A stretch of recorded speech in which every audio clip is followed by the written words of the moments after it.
매일 성경 묵상을 돕는 해설 가이드입니다. 안녕하세요. 묵상 코치입니다. 함께 읽고 나눌 말씀은 욥기 12장 1절에서 25절까지 말씀입니다. 욥과 친구들의 세 번의 대화 중 첫 번째 대화의 마지막 부분입니다. 조상들의 지혜와 전통에 근거한 인과법칙으로 자신을 정죄하는 친구들에게 욥은 하나님이 인과법칙에 제한된 분이 아니며 인간이 생각하는 선악의 기준을 뛰어넘는 분이라고 반박합니다. 1절에서 12절을 보겠습니다. 1절에서 12절은 욥의 친구들이 향한 항변입니다. 욥은 첫 번째 대화 사이클을 마치면서 소발만이 아니라 그의 친구들 모두를 향하여 그들의 지혜에 대해 평가합니다. 앞서 친구들은 모두 전통적인 인과응보의 원리에 근거를 두고 그 교리가 하나님으로부터 온 특별한 계시, 선조들의 지혜, 사람의 지혜의 한계를 넘는 하나님의 지혜의 오묘함이라고 주장했습니다. 그러므로 이러한 인과응보의 원리에 따라 판단할 때 욥은 죄가 있어서 고난을 당하고 있는 것이므로 회개에서 회복을 이루라고 소발은 11장에서 건면하였습니다.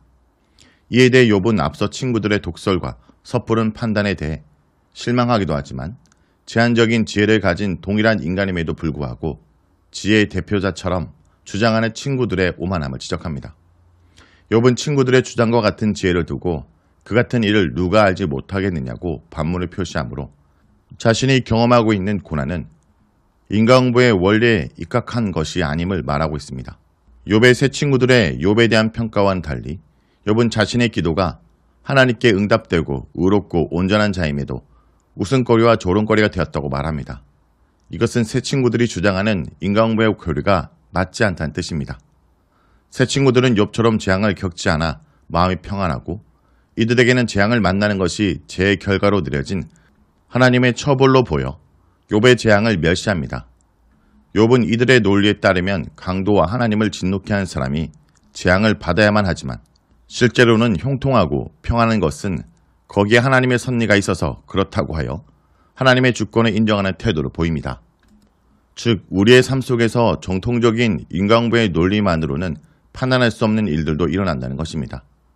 반대로 의인이 고난받고 고통을 경험하고 악한 자가 잘되는 현실적 모순들이 나타나는 것도 경험하게 됩니다. 그러나 이것 또한 하나님의 주권 안에 있는 하나님의 지혜의 오묘함입니다. 그러므로 하나님의 지혜의 섭리에 믿음으로 반응한 것이 중요합니다. 소발은 하나님의 오묘한 진리를 하늘보다 높고 수월보다 깊고 땅보다 길고 바다보다 넓다고 하여 그 초월성을 나타내었습니다. 이에 대한 욥의 반응은 그러한 지혜를 짐승, 하늘의 새, 땅, 바다의 물고기와 같은 피조물들도 잘 알고 있다고 대답합니다. 창조주가 되시는 여호와의 손이 이를 행하셨기 때문임을 창조물들도 다 알고 있다는 것입니다.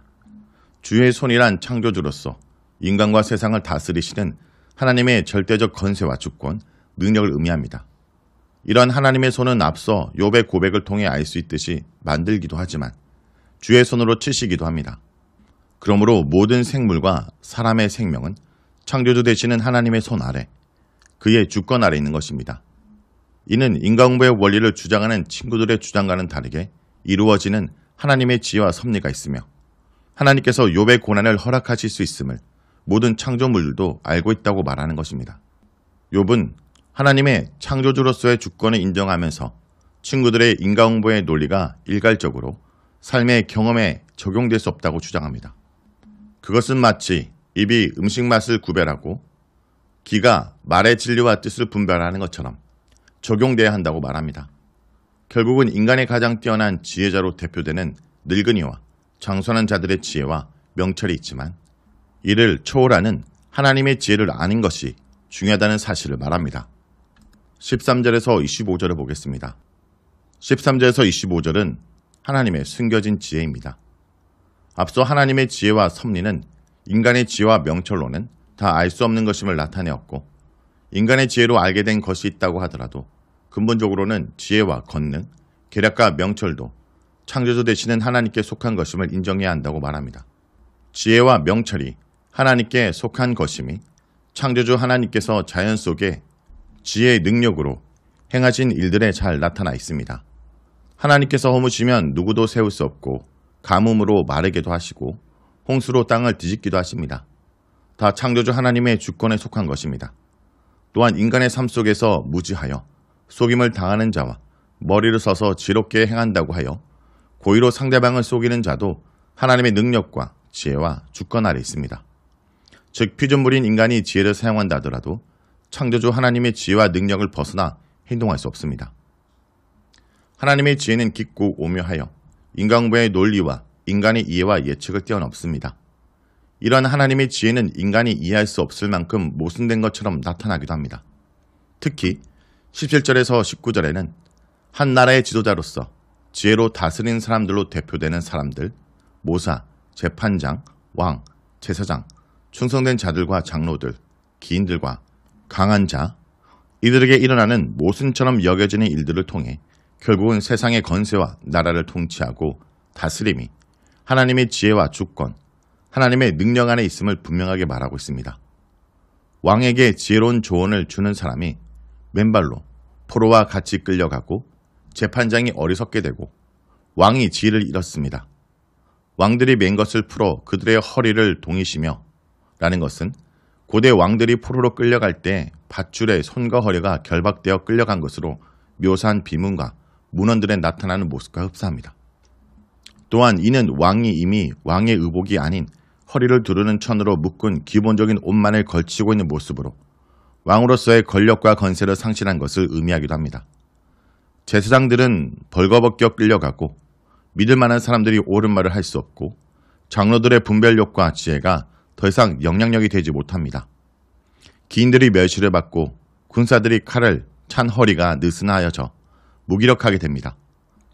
즉 한나라의 모든 건세가 사라지고 지혜 있는 자로 여겨지는 모든 이들이 그 역할을 못하는 이들이 있게 될 때 이와 구별되는 하나님의 지혜와 권능, 계략과 명철이 하나님께 있습니다. 앞에서 욥은 세 친구들의 인간부의 논리가 합당한 것임이 아님을, 하나님의 지혜에 근거한 하나님의 섭리를 인간의 한계로는 예측할 수 없음을 인간 나라의 지혜자로 대표되는 지도자들과 사람들의 예를 들어 반박하였습니다. 이에 더하여 22절에서 25절에는 주권자이신 하나님의 능력과 섭리에 집중하고 있습니다. 창조주이신 하나님은 어둠 속에서도 은밀한 것을 드러내시고 죽음이 강명으로 나오게 하는 하나님의 능력을 보이십니다. 또한 욥은 하나님께서 하나님의 뜻과 목적을 따라 나라와 민족을 일으키기도 하시고 망하게도 하시며 통치자들을 어리석게도 하시고 그들을 들에서 유리하게도 하시며 취한 사람같이 비틀거리게도 하신다 하며 하나님을 절대적인 주권자로 표현합니다. 이와 같이 하나님께서 주권자로서 행하시는 모습에 대한 욥의 많은 묘사는 세상에서 일어나는 오묘하고 신비한 일들과 모순처럼 여겨지는 것들이 인간부의 원리로 입증되거나 해석될 수 없고 주권자이신 하나님의 섭리 안에 있는 것임을 나타냅니다. 성도 여러분, 지혜와 권능, 계략과 명철은 모두 하나님께 속한 것입니다. 욥의 친구들은 자신들의 지혜가 하나님께서 온 것이라고 강조하지만 욥은 그들이 말하는 지혜보다 하나님의 지혜가 더 깊고 오묘하며 예측 불가능하다고 말합니다. 욥은 지혜와 명철이 하나님께 속한 것임을 열거하면서 하나님은 인과법칙에 얽매이지 않으시고 오히려 초월하여 행하시는 주권과 자유를 가지신 분이라고 말합니다.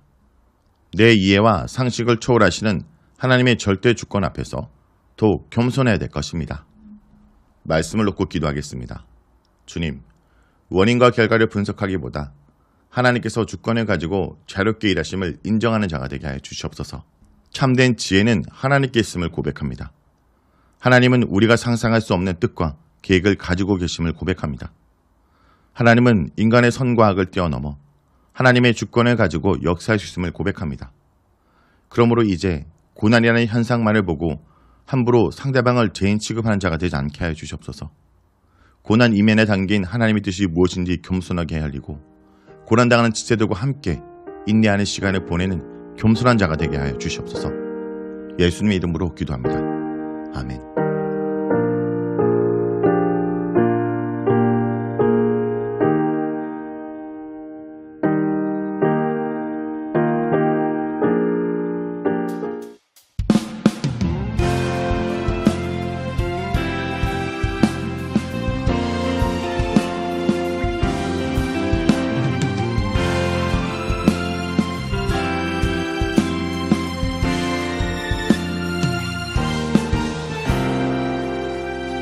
크신 이를 크신 일을 이루신 하나님께 큰 영광과 존귀를 돌리세. 독생자를 주셔서 구하시니 이 죄인들 생명길 찾았도다. 한 번 더. 크신 일을 이루신 하나님께 큰 영광과 존귀를 돌리세. 독생자를 주셔서 구하시니 이 죄인들 생명길 찾았도다. 네.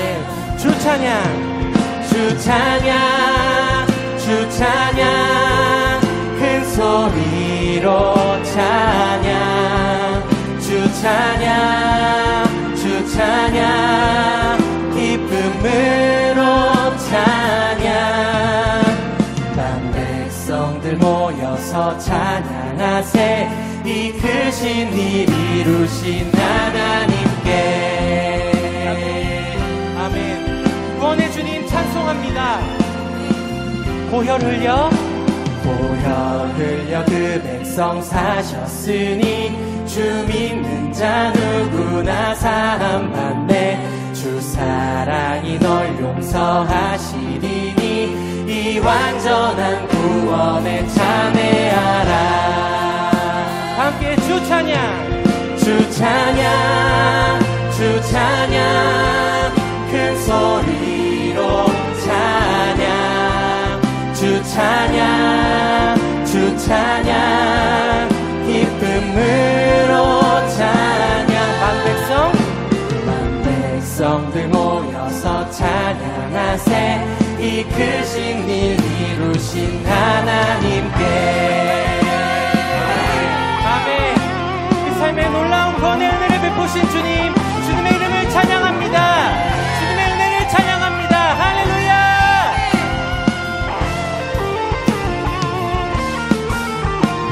우리 목소리 높여서 놀라워라, 놀라워라. 주께서 이루신 일 큰 영광과 존귀를 돌리세. 주 예수님 우리를 살리시니 이 즐거움 다 증량 못하리라. 함께 주 찬양, 주 찬양, 주 찬양, 큰 소리로 찬양, 주 찬양, 주 찬양, 기쁨으로 찬양. 주 찬양, 주 찬양, 주 찬양, 큰 소리로 찬양, 주 찬양, 주 찬양, 기쁨으로 찬양. 한 번 더. 주 찬양, 주 찬양, 주 찬양, 큰 소리로 찬양, 주 찬양, 주 찬양, 기쁨으로 찬양. 만 백성들 모여서 찬양하세. 이 크신 일 이루신 하나님께. 아멘. 주님 찬양합니다. 우리를 계속하신 놀라운 주의 사랑 찬양합니다. 할렐루야.